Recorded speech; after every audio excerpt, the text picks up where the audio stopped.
আসসালামু আলাইকুম সুপ্রিয় ভিউয়ার্স। আপনারা যারা জিপিএস ট্র্যাকার ইউজ করবেন ভাবছেন তাদেরকে আমি আজকে দেখাবো একটা ভালো মানের অ্যাপস যদি আপনার কাছে থাকে এবং একটা ভালো মানের ডিভাইস যদি আপনার কাছে থাকে কিভাবে আপনি অ্যাপসটা ব্যবহার করবেন এবং কি কি ফেসিলিটি আপনি এই অ্যাপস থেকে পেতে পারেন। এই অপশনগুলাই আমি আপনাদেরকে দেখিয়ে দেবো আজকে। যে অ্যাপসটা ডাউনলোড করার লিঙ্ক আমরা আপনাদেরকে দিয়ে দেবো। প্লে স্টোর থেকে আপনারা অ্যাপসটা ডাউনলোড করে নেবেন এবং আইডি পাসওয়ার্ডও আমরা দিয়ে দেবো। আপনারা আইডি পাসওয়ার্ড দিয়ে লগ ইন করে নেবেন। তো লগ ইন করলে প্রথমত এরকমটা দেখাবে। এটা লগ ইন করার পরে প্রথম কাজ হবে আপনাদের পাসওয়ার্ডটা চেঞ্জ করে নেওয়া। পাসওয়ার্ড চেঞ্জ করার জন্য প্রথমে মাইতে ক্লিক করবেন। মাইতে ক্লিক করার পরে এখানে জেনারেলে ক্লিক করবেন।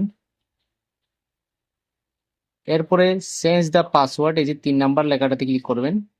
এখানে আমরা যে পাসওয়ার্ডটা আপনাকে দেব সেটা দিবেন প্রথম ঘরে, এবং আপনি যে পাসওয়ার্ডটা যেটা আপনার মনে থাকবে আপনার মন মতো করে দিবেন। যে পাসওয়ার্ডটা সেটা আপনি এখানে একবার লিখবেন, এখানে আরেকবার লিখবেন। এরপরে সাবমিটে যখন ক্লিক করবেন পাসওয়ার্ড চেঞ্জ হয়ে যাবে।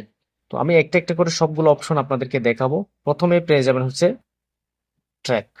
ট্র্যাকে যদি ক্লিক করেন দেখেন গাড়িটা এখন কিন্তু চলতেছে। হুম, গাড়িটা চলতেছে, এখানে কিন্তু সবকিছু শো করতেছে। গাড়িটার স্পিড কত আছে সেটাও শো করতেছে। দেখেন গাড়িটা কিন্তু চলে গেছে, এই জায়গায় ছিল, এই জায়গা থেকে এই জায়গায় চলে গেছে, স্থান পরিবর্তন করলো। তো গাড়িটা কিন্তু এখন আবার স্টপ হয়ে গেছে, গাড়িটা হয়তো দাঁড়ায় আছে যে কোনো কারণে। দেখুন কালারটা কিন্তু চেঞ্জ হয়ে গেছে, এখন আবার চলতেছে। গাড়িটার স্পিড এবং স্ট্যাটাস মুভিং শো করতেছে, কত স্পিডে চলতেছে এগুলাও শো করতেছে। তো লোকেটে আপনি এগুলা দেখতে পারবেন। দেখেন গাড়িটা কোন দিক দিয়ে কোন দিক গেল সবকিছু দেখাচ্ছে। এই যে একটা মানুষের একটা চিহ্ন দেখা যাচ্ছে, এখানে ক্লিক করবেন। এখানে ক্লিক করলে জাস্ট গুগল ম্যাপে ক্লিক করলেই আপনার একটা স্ট্রিট ভিউ দেখাবে। তার আপনার গাড়িটা যে লোকেশনে আছে সেটার আশেপাশে দেখতে পাচ্ছেন গাড়িটা ঠিক এই জায়গায় আছে। ট্রাফিক সাইন দেখতে চান তাহলে আপনি এখানে ক্লিক করবেন, এখানে ট্রাফিক সাইন গুলো আপনাকে দেখাবে কোথায় রাস্তার জ্যামজটের কি অবস্থা, এটা আপনি এটা থেকে বুঝতে পারবেন। এখন গাড়িটা যে অবস্থায় যে লোকেশন আছে ওখানে আসলে এভাবে জ্যামজট হয় না। আপনি যদি ঢাকার মধ্যে দেখেন তাহলে কিন্তু এটা ভালোভাবেই বুঝতে পারবেন আর কি। ট্রাক ফ্ল্যাট এখানে যদি আপনি ক্লিক করেন, এটা হচ্ছে বিগত দিনগুলোতে আপনি গাড়িটা কোথায় কোথায় চালালেন, কোথায় কত স্পিড ছিল, কোথায় কোথায় গেল গাড়িটা।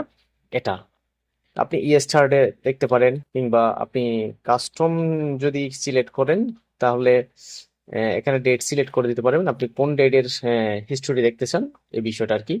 তা আমি ইয়েস্টারডেটা দেখবো, গতকালকে গাড়িটা কোথায় কোথায় ছিল, কোথায় কোথায় গিয়েছিল, আমি এটা দেখবো। কনফার্মে ক্লিক করব। দেখেন গাড়িটা কিন্তু এভাবে এভাবে চলছে, কোথায় কত স্পিড ছিল সব কিছু এখানে দেখাচ্ছে, দেখতে পাচ্ছেন গাড়িটা এভাবে চলছে কিন্তু। ডিভাইস অ্যালার্ম এখানে যদি আপনি ক্লিক করেন, এখানে ডিভাইস থেকে যে নোটিফিকেশন গুলো আসবে এগুলো আপনি দেখতে পারবেন। আমি যদি স্টার্ট ডেটটা দেখি অথবা টু ডেটটাই আমি দেখি, মানে এটা হচ্ছে গাড়ি স্টার্ট দিছে ওই নোটিফিকেশন গুলো আসছে। গাড়ি বন্ধ করলে নোটিফিকেশন আপনি চালু করতে পারেন। সেন্ড কমান্ড, এরপরে সেন্ড কমান্ডে দেখেন এখানে অনেকগুলো অপশন রয়েছে, এখানে আপনি চাইলেই চালু করতে পারেন। এখানে ব্যাটারি লো অ্যালার্ম, ওটা হলে আপনাকে নোটিফিকেশন দিবে। এরপর ওভার স্পিড অ্যালার্ম, এরপরে external power alarm, engine cut of power alarm, বিভিন্ন মানে কেউ যদি আপনার গাড়ির এসে তার কেটে দেয় সাথে সাথে আপনার এখানে নোটিফিকেশন আসবে। এবং ডিসপ্লেসমেন্ট যে অ্যালার্ম রয়েছে এটা হচ্ছে ভাইব্রেশন অ্যালার্ম, মূলত গাড়িটা নাড়াচাড়া করলে আপনার এখানে যে অ্যালার্মটা পাবেন এটা চাইলে আপনি চালু করে রাখতে পারেন। এগুলো আপনারা আপনাদের সুবিধা মতো করে নেবেন। স্টপ ইঞ্জিনে যদি আপনি ক্লিক করেন, এখানে আমরা যে পাসওয়ার্ডটা আপনাকে প্রোভাইড করব ওটা যদি আপনি পাসওয়ার্ডটা এখানে লিখে যদি আপনি কনফার্ম করেন গাড়িটা স্টপ হয়ে যাবে, মানে গাড়িটা চাইলেই কিন্তু আর স্টার্ট দিতে পারবে না কেউ, যতক্ষণ না আপনি এটা আবার আনলক করবেন। তো আপনি আনলক করার জন্য প্রথমে এই যে রিস্টোর ইঞ্জিন এখানে ক্লিক করবেন। এখানে আবার ঠিক একই প্রসেস, আপনি যদি আপনাকে যে পাসওয়ার্ডটা দেবো ওটা দিয়ে যদি আপনি কনফার্ম করেন তাহলে গাড়িটা আবার আনলক হয়ে যাবে, গাড়িটা আবার চাইলে স্টার্ট দিতে পারবেন। এরপরে মোড়ে চলে যাবেন, মোড়ে চলে গেলে এখানে বেশ কিছু অপশন আপনাদেরকে দেখাবে।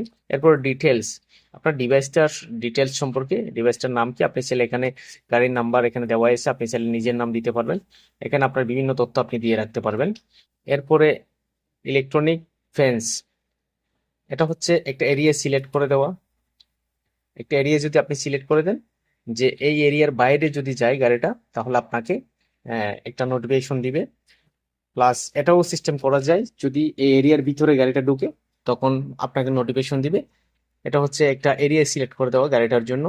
আপনার গাড়িটা কতটুকু যাবে এটা চাইলে আপনি জুম আউট জুম ইন করে দিতে পারেন। এরপরে যে আপনি নেক্সটে ক্লিক করে যদি এটা কনফার্ম করে দেন তাহলে এটা সেট হয়ে যাবে। এর বাইরে গেলেই আপনার এখানে নোটিফিকেশন আসবে। এরপরে মাইলেজ স্ট্যাটিস্টিক্স যদি আপনি ক্লিক করেন, এখানে দেখেন আপনার গাড়িটা কতটুকু চললো, মানে কত লিটার তেলে কত কিলো চললো, এই জিনিসটা আপনি সহজে ক্যালকুলেট করতে পারবেন। এই কালারটা মাইলেজ আর এই কালারটা হচ্ছে ফুয়েল আর কি, তেল। পরে স্টপ ডিটেলস, এখানে যদি আপনি যান, মনে করুন আজকের স্টপ ডিটেলসটা আমি দেখতে চাই। একদম লাস্টে এটা 41 মিনিট যাবত এটা স্টপ ছিল। এর আগে ছিল 20 মিনিট, এরপরে 8 মিনিট, এভাবে স্টপ ছিল আজকে। আর এখন হচ্ছে গাড়িটা স্টপ অবস্থায় রয়েছে। এই যে দেখতে পাচ্ছেন গাড়িটা স্টপ স্ট্যাটিক 5 মিনিট, মানে 5 মিনিট যাবত এটা স্টপ অবস্থায় রয়েছে। আর গাড়িটা যখন চলবে তখন কিন্তু এটা মুভিং লেখা উঠবে এবং লেখা আসবে এই গাড়িটা কত স্পিডে চলতেছে, এটা লেখা আসবে কিলোমিটার/আওয়ার, এটা লেখা আসবে। এবং এসিসি অফ, গাড়ির চাবিটা এখন বন্ধ অবস্থায় আছে, যখন গাড়ির চাবিটা অন করবে এখানে এসিসি অন লেখা আসবে। আপনি যদি মাইতে চলে যান, এখানে সার্ভিস প্রোভাইডারকে পাবেন, এখানে আমার নাম্বারটা থাকবে। যদি আপনি আমার কাছ থেকে জিপিএস ট্র্যাকার কিনে থাকেন, এখানে আমার নাম্বারটা থাকবে। যে কোনো সমস্যার জন্য আপনি যদি আমার নাম্বারটা হারিয়েও পেলেন, এখান থেকে আপনি এটা কালেক্ট করে আমার সাথে যোগাযোগ করতে পারবেন। আর এখান থেকে এক্সিট যদি দেন, আপনার অ্যাপসটা লগ আউট হয়ে যাবে, আপনি চাইলে আবার লগ ইন করতে পারবেন।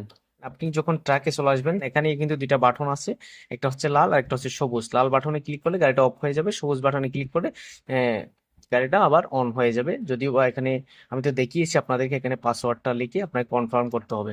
এখানে যদি নেভিগেশন আপনি ক্লিক করেন, গুগল ম্যাপে ক্লিক করবেন, আপনি বুঝতে পারবেন যে আপনার নিকট থেকে গাড়িটা কত দূরে আছে, এটা আপনি জানতে পারবেন। এর জন্য আপনি স্টাডি ক্লিক করবেন। আর যদি কোনো কারণে চুরি হয়ে যায়, চোর কিন্তু গাড়িটা আপনি দেখেন যে এরকম জায়গায় রাখবেন, Heads হয়তো down. অন্য এক জায়গায় রেখে দিবে। এই জন্য এই অপশনটা প্রয়োজন হয় অনেক সময়। তো আপনি আপনার গাড়ি পর্যন্ত কিভাবে পৌঁছাবেন এটা আপনাকে এরো চিহ্ন দিয়ে দেখিয়ে দিবে। যেমন আমি এখানে যখন ক্লিক করলাম, দেখেন গাড়িটা আমার থেকে Turn প্রায় left, 440 then make a U-turn. Kilometre দূরে আছে এবং 11 ঘন্টা 36 মিনিট মতো আমার লাগবে ওখানে যেতে। তো এটা কোন দিক দিয়ে যাব, এটা কিন্তু আমাদের দেখাই দিচ্ছে, দেখতে পাচ্ছেন। আমাকে এটা দেখাই দিচ্ছে আমি কোন দিক দিয়ে ওই গাড়ি পর্যন্ত পৌঁছাবো। দেখেন একদম যেরকম গলি হোক না কেন, ওটা আপনাকে কিন্তু ইন্ডিকেট করে দিবে। এখানে কিন্তু দুইটা রুট হচ্ছে, আপনি এদিক দিয়েও যেতে পারেন, এদিক দিয়েও যেতে পারেন। তো গাড়িটা আছে ঠিক এখানে, হুম, অনেক দূরে। তো গাড়িটা কোনো সময় হারিয়ে গেলে এই ফিচারটা কিন্তু প্রয়োজন হয়। এখানে যদি আপনার কোনো ইনফরমেশন আপনি চেঞ্জ করতে চান, আপনার গাড়ির নাম কিংবা গাড়ির নাম্বার অথবা আপনার নাম যদি সেট করতে চান, তাহলে এভাবে সেট করতে পারেন। এটাকে আপনি উপরের দিকে একটু টান দিবেন, টান দিয়ে দেখবেন যে এখানে ইকুইপমেন্ট ইনফরমেশন নামে একটা লেখা আসবে। এখান থেকে আপনি এই যে কলমের মতো এটাতে যাবেন। এটাতে গিয়ে যদিও বা এগুলো আমরা ফিল আপ করে দিয়ে থাকি, এগুলো অনেক সময় প্রয়োজন হয়, এজন্য এগুলো আমরা ফিল আপ করে দিয়ে থাকি। এখানে যদি আইকনে যান, এখানে দেখেন আমাদের সবগুলা আইকন শো করতেছে। আপনি এখান থেকে যে কোনো আইকন ইউজ করতে পারেন। কার ইউজ করলে মুভিং যদি হয় গাড়িটা, তখন আপনাকে এই কালার শো করবে। যদি গাড়িটা ফাস্ট অতিরিক্ত চলে তাহলে কিন্তু এরকম দেখাবে। আর যদি স্পিড লিমিট করা থাকে তাহলে কিন্তু এরকম থাকবে। এরপরে স্ট্যাটিক, যদি গাড়িটা না চলে তাহলে এই কালার থাকবে।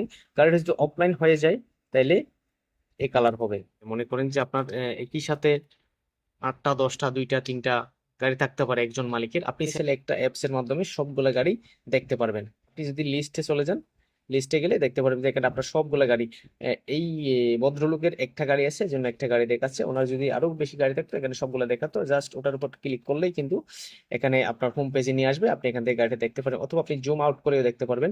ভিউয়ার্স, অনেক কথা বললাম, আপনাদেরকে হয়তো অনেক কিছু দেখানোর চেষ্টা করছি।